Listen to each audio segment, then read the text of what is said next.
আধুনিক যুগের এই ঘটনাগুলো আইয়ামে জাহিলিয়াত যুগকেও হার মানায়।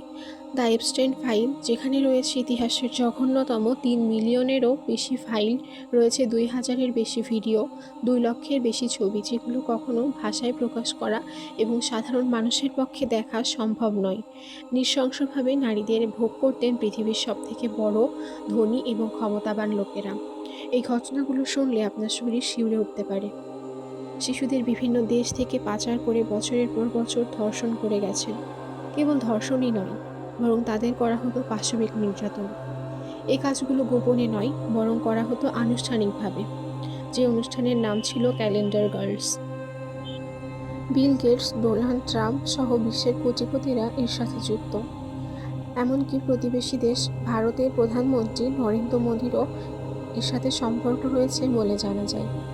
এক কথায় এপস্টাইন ফাইল হলো প্রভাবশালী শয়তানদের ছোট্ট এক আমলনামা।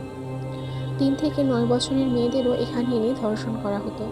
এই বাচ্চাগুলোকে নির্যাতনের মাধ্যমে প্রেগনেন্ট করে অ্যাবর্শন করে তাদের ভ্রূণ দিয়ে স্যুপ বানিয়ে খেত। জীবন্ত মেয়েদের পেট চিরে নাড়ি ভুঁড়ি আলাদা করে অন্ত থেকে মল বের করে তারা খেত। কাবাবের মতো পুড়িয়ে ধর্ষিত বাচ্চাগুলোর মাংস তারা কাবাব বানিয়ে খেত। একবার চিন্তা করতে পারেন মানুষের মানসিকতা কতটা নীচ হলে তাদের খাবারের তালিকায় মানুষের মাংস থাকতে পারে। আই রিপিট, যে মাত্র 3 থেকে 9 বছরের মেয়েদেরও এখানে এইভাবে নির্যাতন করা হতো।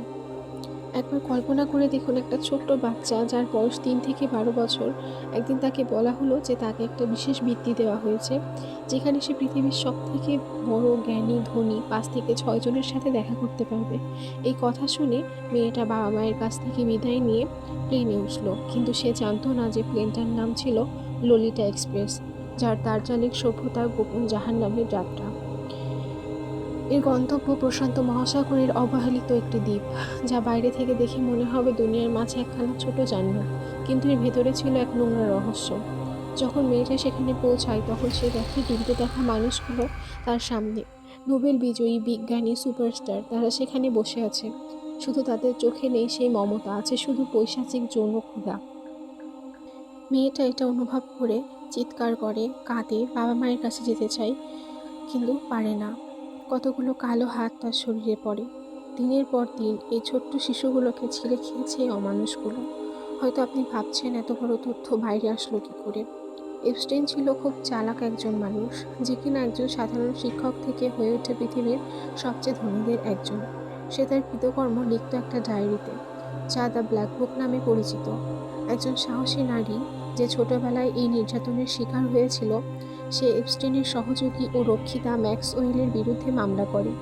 সেই মামলার সূত্র ধরে যুক্তরাষ্ট্রের আদালতে হাজার হাজার ডকুমেন্ট জনসম্মুখে উপস্থাপন করার আদেশ জারি করা হয়।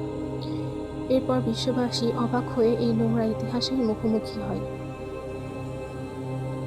এই জঘন্য নোংরা কাজের তালিকায় রয়েছে বিল ক্লিনটন, আমেরিকার সাবেক প্রেসিডেন্ট; স্টিফেন হকিংস, যার বিজ্ঞানের আবিষ্কার দেখে বিশ্ববাসী অবাক হয়ে যায়; বিল গেটস, বিশ্বের সবথেকে ধনী ব্যক্তি; ডোনাল্ড ট্রাম্প, বিশ্বের রাজনীতির আরেক মোড়ল; এছাড়াও আরও অনেক ব্যক্তি। এপস্টাইন মারা গেছেন আজ থেকে প্রায় 5 বছর আগে। তিনি ছিলেন ইসরায়েলি গোয়েন্দা বাহিনীর একজন এজেন্ট, যার কাজই ছিল এই ধনী ব্যক্তিদের অপকর্মে লিপ্ত করে তাদের ভিডিও রেকর্ড রাখা, যা দিয়ে পরে তাদের ব্ল্যাকমেল করা যায়। এই মানুষগুলো যখন ফিলিস্তিনবাসীদের নিয়ে কথা বলতো, তখন তাদের কথার চাবিকাঠি থাকতো ইসরায়েলের হাতে। তারা জানতো যদি তারা মুখ খোলে তাহলে তাদের ধ্বংস নিশ্চিত। আজ আমাদের ইসলাম যখন নারীদের ঘরমুখী হওয়ার কথা বলে, যখন নারীদের অল্প বয়সে বিয়ের কথা বলা হয়, যখন নারীদের পর্দার কথা বলা হয়, যখন সমাজ ইসলামী অনুশাসন প্রতিষ্ঠার কথা বলা হয়, তখন আধুনিক নারীবাদীরা চরম তিরস্কার করতে করতে এগিয়ে আসেন। আজ যখন এই নারীবাদীদের আইডলদের এমন রূপ সামনে আসছে, তখন কেন সমাজে এত নীরবতা? এগুলো কি অপরাধ নয়, নাকি বড়লোকদের অপরাধকে তাদের জীবন ধারণ বলে চালিয়ে দেওয়া যায়? এই দাজ্জালিক কাজের মূল কথা হলো বিকৃত যৌনাচারকে নর্মাল করা। আপনাদের কাছে বিনীত অনুরোধ রইল, নীল দুনিয়ার পর্ন ভিডিওগুলোতে ভিউজ বাড়িয়ে এই ছোট্ট বাচ্চাগুলোকে মৃত্যুর মুখে ঠেলে দিবেন না। ইসলামের শরীয়তের আইন ব্যতীত এই যুগকে বাসযোগ্য করার আর কোনো আইন পৃথিবীতে নেই। আসসালামু আলাইকুম।